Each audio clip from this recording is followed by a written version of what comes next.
ārvalstu muzejs vai galerija. Tā ir liela biznesa sastāvdaļa, tie miljardi dolāru. Jo jūs labi ziniet, ka Picasso un Rotko tiek pārdēts par daudziem miljoniem dolāru. Arī Latvijā ir cilvēki, kas pret to attiecās kā pret labu investīciju, kura nākotnē varēs nest labus augļus. Ar klasiķiem aizraujoties, laikam lielus augļus nevarēs plūkt, jo viņiem tā vērtība ir diezgan stabila.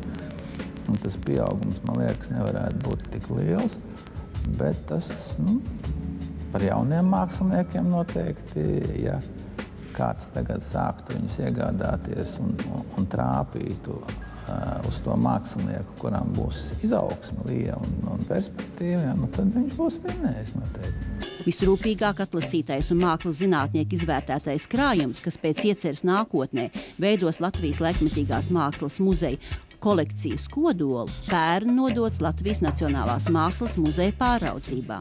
Gandrīz 7 gadu laikā šai kolekcijai pēc padomdevēja ekspertu komisijas ieteikumu iegādāti un dāvināti kopumā 65 Latvijas un ārvalstu mākslinieku 242 darbi. Laikmetīgās mākslas muzeja celtniecība ministrijas dienas kārtībā pašlaik esot tikai principā, tomēr reāli risinājumi šogad netikšot meklēti. Kamēr nīderlandiešu arhitekte Rema Koolhāza mākslas muzeja celtni dzīvo vien rasējumos un vīzijās virtuālajā Andrejsalā, tikmēr mākslas darbi, kārtīgi iesaiņoti, gaida savu nākamo iznācienu. Vēl viena krājuma izstāde gaidām jau šovasar izstāžu zālē Arsenāls. Mēs turpinām sarunu par to, cik tad īsti maksā mūsu muzeja dārgumi. Imantam Lansmanim, Ojāram Spārītim pievienojusies mākslas zinātne Helēna Demakova. Pirmais jautājums uzreiz arī viņai to, ko sižetā dzirdējām, ka laikmetīgā māksla ir milzīgs bizness pasaulē. Kāpēc latvieši tik stūrgalvīgi ignorē šo te mūsdienu tādu dzīves, es domāju, realitāti biznesu un nemēģina tās savas vērtības tā kā nolikt godu vietā? Kas tur ir pa lietu?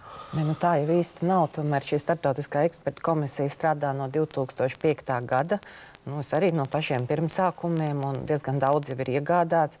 Šis tas arī ir uzdāvināts. Lūk, paldies Lansmaņa kungam par 2 viņa gleznām, ko mēs ar prieku arī akceptējām. Bet arī privātie kolekcionāri nav nemaz tik kūtri.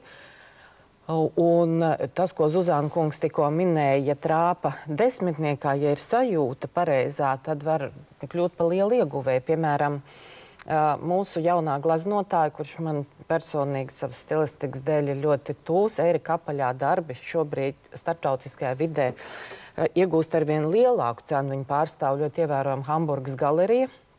Mazākā summa, par ko pārdod viņa darbus šobrīd, ir kādi 15,000 eiro. Un tie, kas ir pirkuši viņu darbus pie mums pēdējo 10 gadu laikā, šobrīd ir liela ieguvēja, jo, protams, sākotnēji tās cenas nebija tādas. Tā nolaidība, varētu teikt, kas šobrīd ir vērojama, ir tā, ka nevienas iestādes, un es gribu teikt, tā nav tikai kultūras ministrija, ne tikai valdība, te ir jāskatās dziļāk, plašāk, ir visādas aģentūras arī valstī. Nav dienas kārtībā šī muzeja celtniecība. Un tas ir izdarāms. Ja mēs zinām, ka tūlīt sāksies nākamais struktūra fondu plānošanas periods, valdībai līdz vasaras beigām jāpieņem prioritāri lēmumi, tad šis muzejs, kaut vai kā tāds ekonomisks ankurs, kā nākotnes arī pilsētas rajona reģenerācijas projekts, būtu liekams kā prioritārs. Un šis muzejs nekad nemaksās tik dārgi kā Nacionālā biblioteka, tāpēc, ka biblioteka ir visdārgākā ēka pasaulē, Nacionālā biblioteka kā fenomens, jo tur ir īpašas ugunsdrošības prasības, ik pēc segmentu. Muzejs tik dārgi nemaksātu, ir jau arī aprēķini, un to var elementāri uzbūvēt par struktūra fondu naudu. Ja jūs man ļautu vienu piebildi, es tikko biju Igaunijā. Igaunijā šobrīd notiek diskusija, ko būvēt, muzeju Tartu vai koncertu zāli Tallinā. Nevis vai vispār būvēt, bet ministrs šobrīd ir sarunājis pats ar sevi, kultūras ministrs, lai pieņemtu lēmumu, ko. Bet viņi būvē. Man ir drusku cits jautājums, tas, kas arī izskanēja. Jūs teiktajā, ir kaut kādi privātie kolekcionāri, kas šobrīd ļoti labi darbojās. Viņi pērk ne tikai tās senās lietas, viņi pērk arī mūsdienu gleznas. Bet vai valsts būtībā milzīgi nezaudē ar šo tādu nesakārtotību, ar to, ka kaut kas mums paiet garām? Varbūt arī kaut kas tiek izvests uz ārzemēm, un mēs nemaz nezinām. Es ātri pirms kungi piebilst. Bija vēl līdz 8. gada beigām tiešā valsts iepirkuma nauda gan Nacionālajiem mākslas muzejiem, gan tieši kultūras ministrijas budžetā. Ar krīzi tā pilnībā tika noņemta muzejiem, un šobrīd vienkārši tā nav atjaunota. Gan 4. gadu neviens neko nepērk no valsts. Tas tā ir bijis pilnīgi epizodiski, kad valsts ir bijusi trūcīga uz iepirkumiem, un tas ir bijis tieši tāpat 90. gadu sākumā un 90. gadu vidū.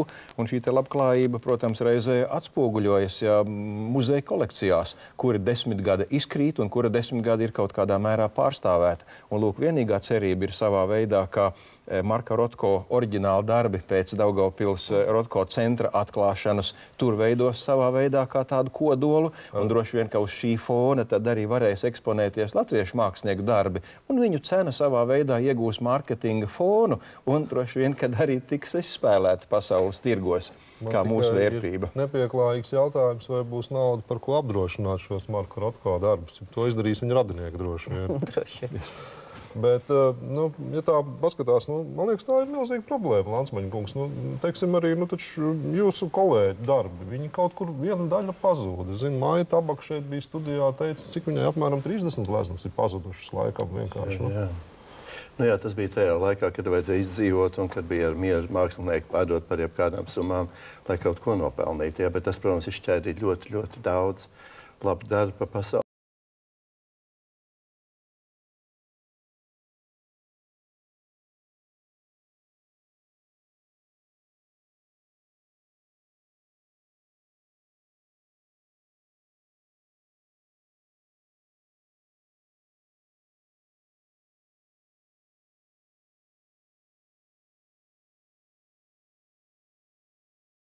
Muzejs tīri labs, bet tā muzeja apkārtne ir tā kā tās pļavas apkārt jūsu dārzi, un tur kazas ganījās, bet muzejs tīri labs. Bet tā ļoti laikmetīga aina, vai ne? Tas ir ļoti laikmetīgi, tas ir taisni pretēji tam trulajām laikmetīgajām. Tas ir kaut kas tāds pastorāls un idillisks. Skaisti. Jā, bet atgriežamies pie šīs laikmetīgās mākslas Latvijā. Es arī esmu dzirdējis stāstus, ka viena liela daļa darba, kas, teiksim, 80. gados izraisīja milzīgu rezonanci, pēc tam kaut kur glabājās pa kādiem šķūnīšiem, un principā tā kā nevienam nebija vajadzīgi. Tagad ir daudz iepirkt šajā kolekcijā. Tīri daudz mēs esam iepirkuši, un īpaši priecīgi es esmu par to, ka ir 3 mākslinieku darbi no pirmā manis kurētā projekta. Droši vien Imants Rojāra atcerās Kūlenes 90. gadā. Ojāra Petersona, tur tie baltie audekli ar fluorescējošo krāsu, Kristapa Ģelža veļas diena, kas, lūk, rītdien muzeja naktī arī būs aplūkojama Nacionālajā mākslas muzejā, izstādē tests. Vislabāk ir pārstāvēts, protams, 21. gadsimts kolekcijā, un izdevās šo to izdarīt ar tādu, tā kā nedaudz viltu, bet varbūt arī neviltu. Proti, tad, kad vēl bija tiešām līdzekļi kultūras ministrijai, 2008. gadā, dodot valsts dotāciju Cēsu mākslas festivālam, izdevās vienoties ar festivāla rīkotājiem, ka, ja māksliniekam ir par lielu naudu jāveido instalācija, tad mākslinieks saņem 1000 latu honorāru, bet atdod to darbu topošam laikmetīgās mākslas muzejam. Un tā mēs ieguvām virkni šo te lielformātu instalāciju, bet, protams, ne visas, bet tās, ko akceptēja starptautiskā ekspertu komisija. Tā kvalitātes latiņa ir ārkārtīgi augsta. Un man liekas, ka AB banka, kur veido savu kolekciju un kuru AB banka ir paredzējusi ar līguma starpniecību nodot, kad uzbūvēs laikmetīgās mākslas muzeju Latvijas valstī.